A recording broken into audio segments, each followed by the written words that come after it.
Hello, and thank you for joining us on the Project Catalyst podcast and vodcast series, where you'll find a range of conversations with me, Kim Clyden.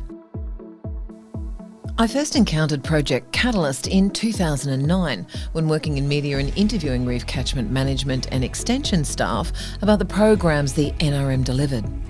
When I heard that the Coca-Cola Foundation, along with WWF-Australia and 19 local growers in the Mackay Whitsunday region, were conducting trials to improve water quality through innovative practice change, my first thought was, how on earth did that relationship start? Over the last 16 years, many of the practice changes trialled and adopted by Catalyst growers are now being broadly adopted by the sugarcane industry. In the last 6 years, the program has tripled the number of growers involved in water quality improvement initiatives. One person who's witnessed all this transformation from its inception is Rob Cocco, former CEO of Reef Catchments. As we recognise the culmination of support from our partners and the results achieved, I couldn't resist asking Rob to take us back to where it all began. So the year was 2007. The late Col Crichton, who at that stage was the executive officer of the Mackay Whitsunday NRM group, it wasn't called Reef Catchments back in those days, asked me to basically come on staff for the NRM. I'd just made the decision to finish my role with BSES, now Sugar Research Australia, and Cole and the ex-chairman, Royce Bishop, approached me about taking on an operational role basically with them. We'd been mulling around with both Cole, myself and Will Heim, who was one of the operational staff that we'd just kicked off and sold through to the federal government what was the first reef program. So it became known as Reef Rescue Program back in 2007. The then Prime Minister and the government basically chose to fund the project, $200 million. One of the things we noted about that program though was that there was no focus on cutting edge innovation within farming systems, and particularly within sugarcane farming systems. And being in Mackay, a major industry, we figured, we'll pick one rather than all of them, and we'll have a look at could we actually devise a program around innovation in sugarcane. And effectively working with farmers to innovate on farm and then sell those innovations, market them, showcase them to the broader farming public, and see whether or not that would then be an additional string to the bow over the existing reef program. At the time, the response from federal government towards that sort of initiative, while they liked it, was seen to be a little bit risky because there was no guarantee that any innovations worked, right? So we figured, okay, that's a bit disappointing. We would have thought innovation was great. So we actually just finished the session in Canberra with a couple of the bureaucratic staff, and happened to be in the airport at Canberra. No doubt probably having a whinge about the fact that we didn't get any funding or any money. A gentleman overheard us, who Cole actually sort of partly knew this individual because he'd worked with him in the past. It was just coincidence though. He said, I'm doing some work for this thing called the Coca-Cola Foundation. They're a global entity, blah, blah, blah, blah, blah. I couldn't help but overhear your project. I actually think it'd be a good project. I think they'd really like it. It could be piloted in Australia, have some potential deliverables across the world, and could actually be a nice link into another initiative that they were sort of involved with at the time, which was a sustainable certification scheme for sugar globally as well, in terms of the key practices might help influence, adoption even in a global sense. We thought, okay, and he just said, look, send me a proposal, in the next week or so, and we'll see what we can do. Fast forward, 16 years later, here we are, I suppose, in terms of that. So, obviously with really strong support initially from both Coca-Cola, and at the time the foundation that Coca-Cola was running was a joint Coca-Cola WWF Global managed foundation of sorts. We'd established a pretty good relationship with WWF in Australia with a range of staff, both national and state-based, through the Reef Rescue Program, which the federal government was funding, remembering that was a joint initiative of the NRM bodies in the GBR catchments, the industry peak bodies, and WWF. So through that initiative had sort of been able to I suppose, bring what historically you could argue were protagonists together under a common focus and goal. And off of the back of that, that helped the Project Catalyst initially as well. So the project started then in 2008, from memory, with 21 Mackay-based growers. I've always had the number 19, so who are these other two? Well, it might have been 19. I think we might have targeted 21 and we ended up with 19. So how did you find them? Oh, look, to be perfectly honest, we'd done work for some time with a number of those, not all of them, but with a number of the producers already. So you knew they were innovative and there were things happening in that That's space. right. And they were innovative long before we came along. Like they were innovative off their own bat and doing things in their own rights. To be perfectly honest, it's a pretty easy sell, right? So like we came across like we did a big activity but the reality was most of those individuals jumped on board straight away because they were already doing and really keen on innovation. What did we bring along? We brought along obviously some money to help them in terms of that innovation, and that wasn't necessarily money directly for them. It was money for the extension support to help them in their thinking and their evaluation. So probably what we did was provided a little bit more robustness around the evaluation processes to prove that innovation scientific qualification doesn't work. And that was pretty critical, obviously, when you're trying to then extend it to others. As the program advanced, I suppose we got a little bit more venturous and basically said, look, why is it just for our region? Maybe we can do one for all the sugarcane growers regions, at least anyway, in the GBR catchment. And that's when it expanded out. And then obviously through that time there's been, so I left Reef Catchments in 2017. But yeah, I think if I go back to the early days, some critical people, if it wasn't for coal, it wouldn't have got off the ground. And obviously Will Heim, who I think is with pharmacists these days up in the north, Will had a really critical role there in the early stages as well. And then obviously a number of the producers, and look, they're all great people. With my background, obviously having worked with BSES in research and extension roles from the early 90s through to sort of the early 2000s, knew a number of those producers up through the north, particularly the Burdekin's. That's where I was predominantly based in the early days. But and then obviously moved to Mackay sort of in the early 2000s. In your mind, with hindsight, did you ever expect Project Catalyst to become what it has? Well, look, we had aspirations that it could be a significant GBR scale program. That was clearly in our aspirations beyond the first 19, Mackay producers. And we had aspirations of it being sort of like an exemplar project that could showcase to not only our region but other regions in terms of what might be possible, and even in other commodities. So obviously that was the other thing, is that following Project Catalyst, we've seen a number of similar type projects delivered in beef, horticulture and others. As I said, at its essence, the opportunity of supporting innovation where that innovation is undertaken by producers but strongly backed by science-based capability and extension capability and communications. It's not, with all due respect, it's not rocket science. It's basically a well-proven methodology in terms of how you engender change. Back in 2014, 15. We were invited by the Coca-Cola Foundation for a tour into the US, particularly Atlanta. Our chair and Will went along to that, and given their investment and time in the program. And Royce Bishop, who was the chair of Reef Catchments at the time, remarked on me that he didn't fully grasp the magnitude of the project until they visited the Coca-Cola facilities in Atlanta, the head office effectively.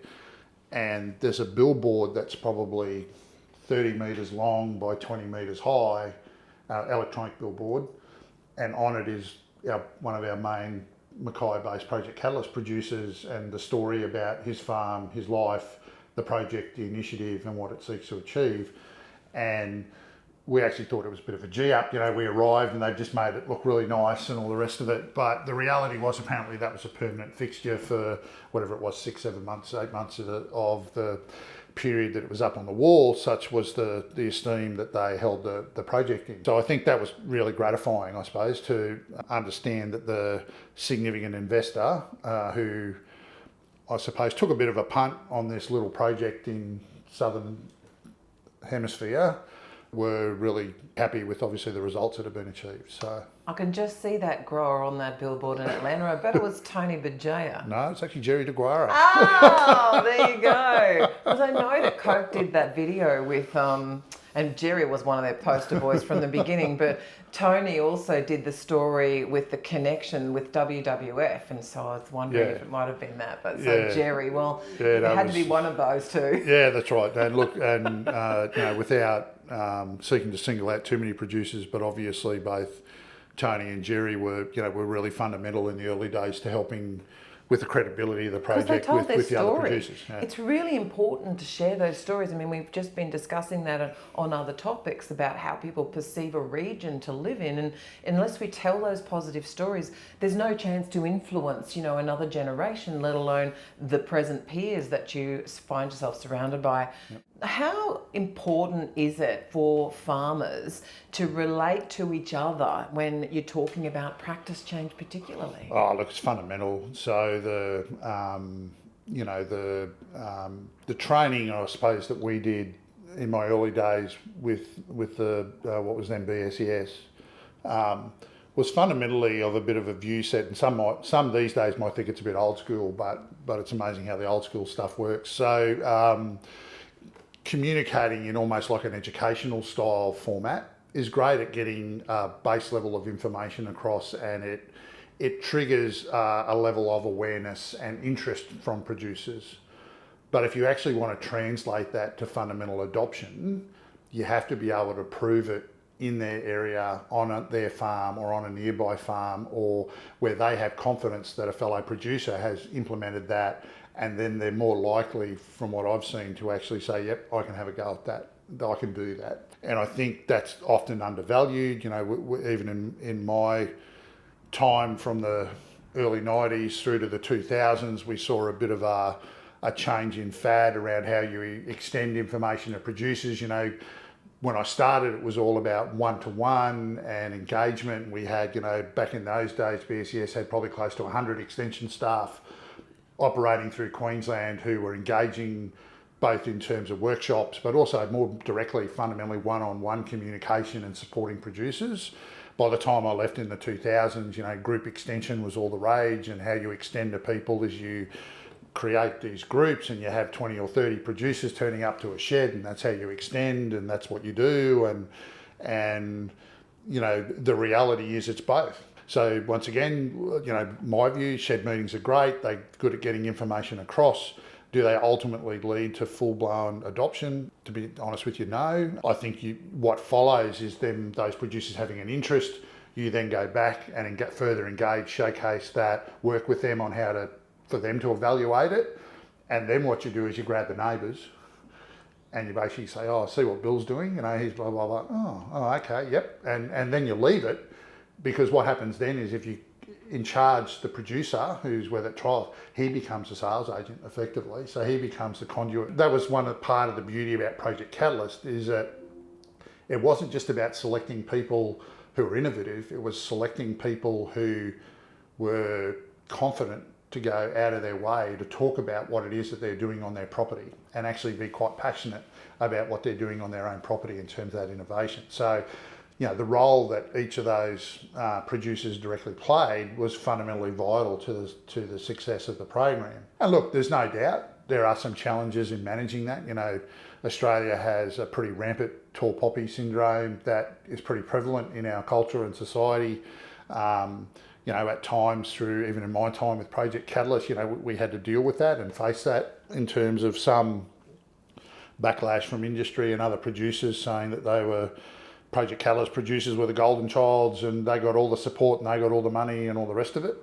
As most people who are involved in Project Catalyst know, that's far from the case. They weren't necessarily given any real dollars. They were given support and encouragement, and were given the technical based support. But outside of that, that was about it. What do you think is a future role for Catalyst, considering all it's achieved and the influence it's had on broader adoption throughout the industry? Oh, look, I think the program and its design, as I said, is a bit of a good case study in terms of, I think, what we know works and how it works. And by all means, it's not the lone soldier in terms of similar type of programs that do that. It was probably the first in a long time that was able to do it at a critical scale and a coordinated scale across let's say North Queensland. But there have been similar programs around in my history, I suppose, with the industry over time. Rural Water Use Efficiency Program had a similar model. There used to be a nutrient management program back in the early 90s that had a similar model. But I think the challenge both then and I think going forward is, how do you maintain the delivery of those sorts of initiatives? Because clearly they work and they work well, but invariably they tend to be supported from a financial perspective from a third party.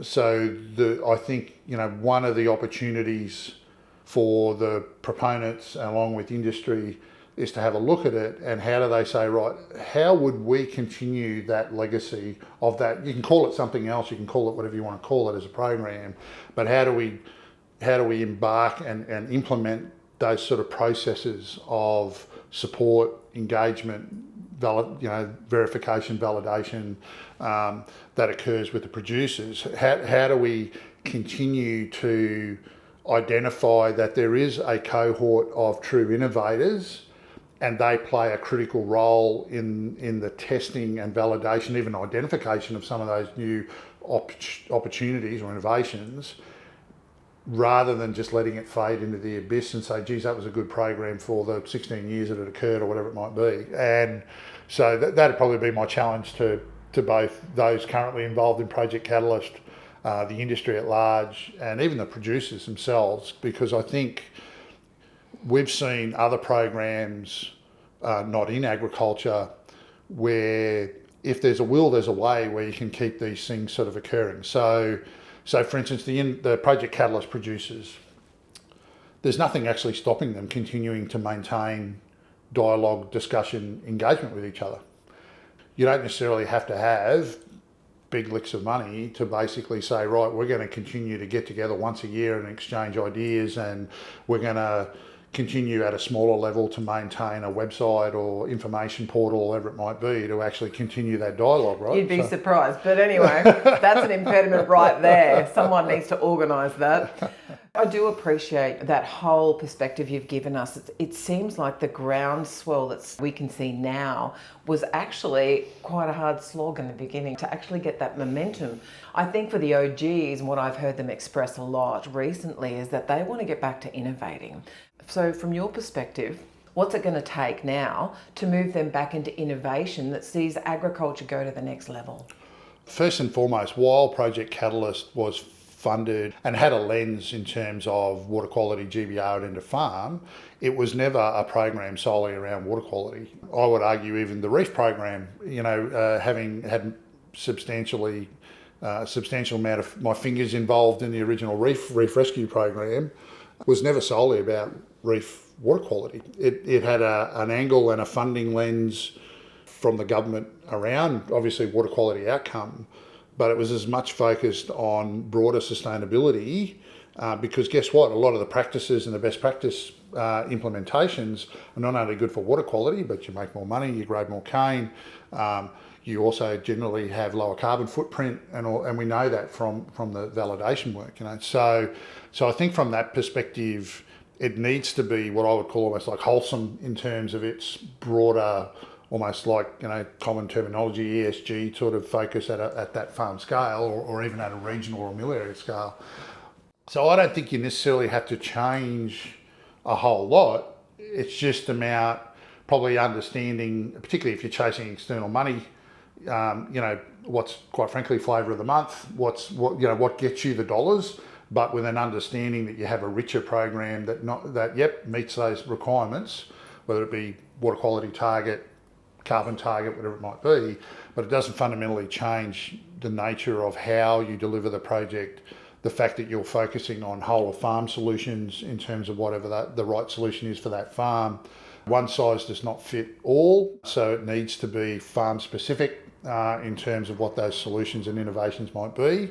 Even an innovation that you do in Mackay might be picked up by someone in the Burdekin or Ingham or further north, but they might put a slight twist to it, right? So in terms of what meets for them, and that's fine. So that's what you want to see. Yeah.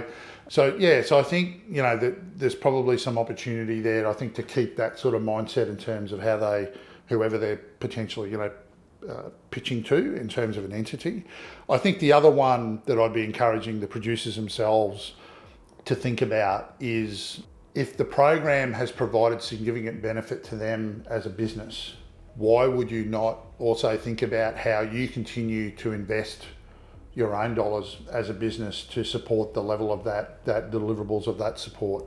Just like you go to an accountant to basically do your finances for your farming operation, and most of them do, the provision of extension advice and all the rest of it is just as valuable as your accountant or your insurance agent or whatever it might be. You know, I would float the concept of, rather than being 100% externally funded, as an opportunity, look at an option where effectively, if you ultimately feel as a producer that you're getting a lot out of the initiative, then why would you not, quite frankly, dip in your own pocket and actually put some money towards it yourself, along with other investment? Because the one thing I do know, even these days with my RDA hat on, most programs are keen on 50-50 funding arrangements with public and private investment. So if you can actually harness a whole range of investment, and then that leads to your ability to leverage other public investment